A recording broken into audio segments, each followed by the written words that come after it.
90% মুসলমানের দেশে মৌলবাদের তকমা তুলে এদেশের মানুষের অধিকার থেকে আমাদেরকে আর রদ করা যাবে না।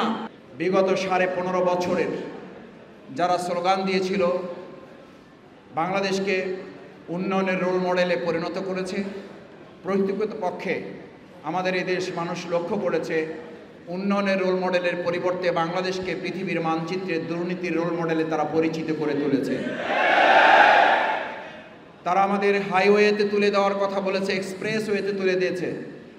আসলে তারা উন্নতি এবং অগ্রগতির হাইওয়ে এক্সপ্রেসে তুলে দেওয়ার পরিবর্তে বাংলাদেশের মানুষকে আমাদের পাশে কেরানীগঞ্জ এবং তার আগে আমাদের এই পুরাতন জেলখানা ঢাকার এই জেলখানা, যেটি জেলখানা হিসাবে পরিচিত, এই গোটা বাংলাদেশকেই তারা একটা জেলখানায় পরিণত করে বাংলাদেশের মানুষকে আটকে রাখার যে পরিকল্পনা করেছিল, তার মধ্য দিয়ে সেদিন সে মানুষ স্লোগান তুলেছিল। শুধুমাত্র জেলখানায় তাদেরকে বন্দী করা হয় নাই, মূলত গোটা বাংলাদেশকে একটা কারাগারে পরিণত করা হয়েছিল। সম্মানিত সুধীমণ্ডলী, বাংলাদেশের এই সময়ের আজকে ইসলাম এবং ইসলামী আন্দোলন এদেশের মানুষের দেশপ্রেমের একটা গুরুত্বপূর্ণ নজির সামনে রেখে আজকে যদি আমরা একতাবদ্ধ হয়ে সমস্ত ষড়যন্ত্রের বিরুদ্ধে মাথা উঁচু করে দাঁড়িয়ে একথা বলতে পারি যে আমরা মানবরচিত মতবাদ দেখেছি, মানবরচিত মতবাদের সকল অনুশাসন এদেশের এখন মানুষের কাছে ইতিমধ্যেই একটা বস্তাপচা পরিণতিতে রূপ লাভ করেছে। সুতরাং সে সময় এখন মানুষের মধ্যে স্লোগান উঠেছে, সব দফা দেখা শেষ, আগামীর ইসলামের বাংলাদেশ।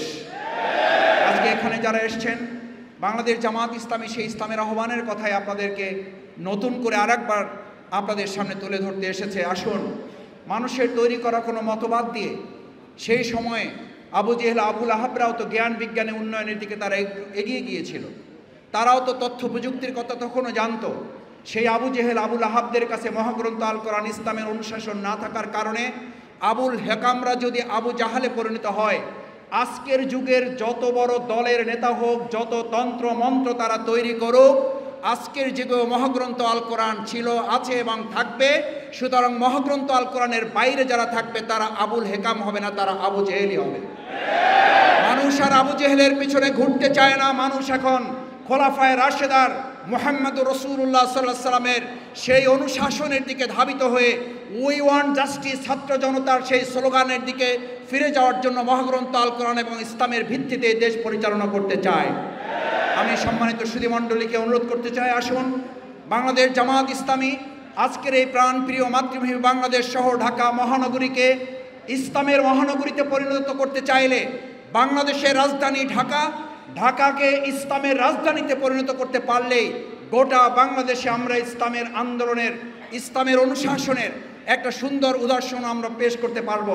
সম্মানিত ভাই এবং বন্ধুগণ, আজকের এই ছাত্র জনতা যখন ইসলামী অনুশাসন, দেশপ্রেমের ভিত্তিতে গণ অভ্যুত্থানের রচনা করেছে, ঠিক সেই সময় আমরা লক্ষ্য করছি আমরা আমাদের একটা স্বৈরাচারের ফ্যাসিস্টের দেয়াল হয়তো ভাঙতে পেরেছি, কিন্তু এখনো ইট বালু কণা যেখানে যেখানে আছে তারা সেখান থেকে আবার আওয়াজ তোলার চেষ্টা করছে।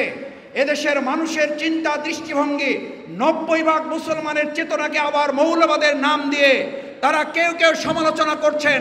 আমরা দ্ব্যর্থহীন কণ্ঠে বলতে চাই, 90% মুসলমানের দেশে মৌলবাদের তকমা তুলে এদেশের মানুষের অধিকার থেকে আমাদেরকে আর রদ করা যাবে না। আমাদের রাজাকার আল-বদর আশ-শামস স্বাধীনতা বিরোধীদের তকমা তুলে দেশের দাড়িওয়ালা, টুপিওয়ালা, পাঞ্জাবিদের এবং ইসলামপন্থী মানুষদের, মুসলমানদের অধিকার থেকে আমাদেরকে আর পিছনে ফিরিয়ে দেওয়া যাবে না। এই দেশের স্বাধীনতা এবং ইসলামকে যারা মুখোমুখি দাঁড় করিয়েছিলেন, এদেশের স্বাধীনতার মহান যুক্তিযুদ্ধকে টুপিওয়ালা, দাড়িওয়ালাদের মুখোমুখি দাঁড় করিয়ে যারা নতুন আর একটা প্রেক্ষাপট তৈরি করেছিলেন, তাদের কারণেই 2024 সালের 5ই আগস্ট নতুন স্বাধীনতা অর্জন করতে হয়েছে। এদেশের মানুষ আর মনে করে না বাংলাদেশের ইসলামপন্থী এবং এদেশের দেশপ্রেমিক মানুষদেরকে মুক্তিযুদ্ধ, স্বাধীনতা এবং আমাদের এই প্রিয় মাতৃভূমির দেশপ্রেমকে মুখোমুখি দাঁড় করিয়ে আর কোনো ষড়যন্ত্র বাংলাদেশে বাস্তবায়ন করতে দেওয়া হবে না। আসুন, যারা দুর্নীতির এবং বাংলাদেশের মানুষের এই পুরো দেশটাকে একটা কারাগারে পরিণত করেছিল। আমরা আমাদের এই প্রিয় মাতৃভূমি বাংলাদেশকে সেই সুন্দর ইসলামী অনুশাসনের ভিত্তিতে পরিচালনার জন্য বাংলাদেশ জামাত ইসলামীর আহ্বানে সাড়া দিয়ে আপনারা আমরা একত্রিত হয়ে আমাদের এই প্রিয় মাতৃভূমি গড়ে তুলব।